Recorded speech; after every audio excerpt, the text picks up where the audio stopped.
conejo y el sapo y el toro.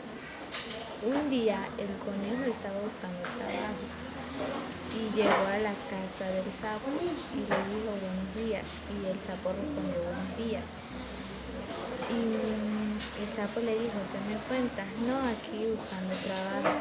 Yo te tengo un trabajo, que me cuides el agua mientras voy a trabajar. Y el conejo dijo que sí. Y el sapo agarró su pala y se fue a la vuelta a trabajar. Y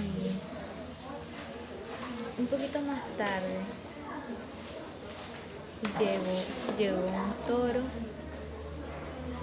y se tomó el agua que estaba en el balde.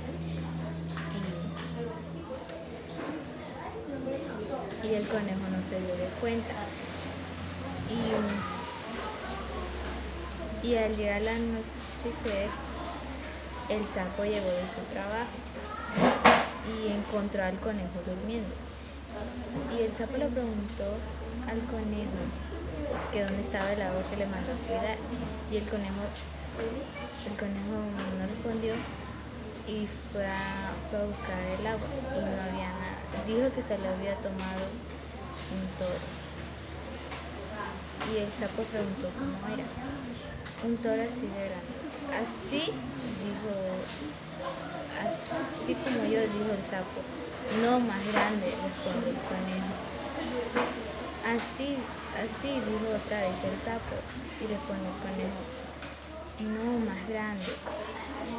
Intentó inflarse más, pero se explotó. Fin.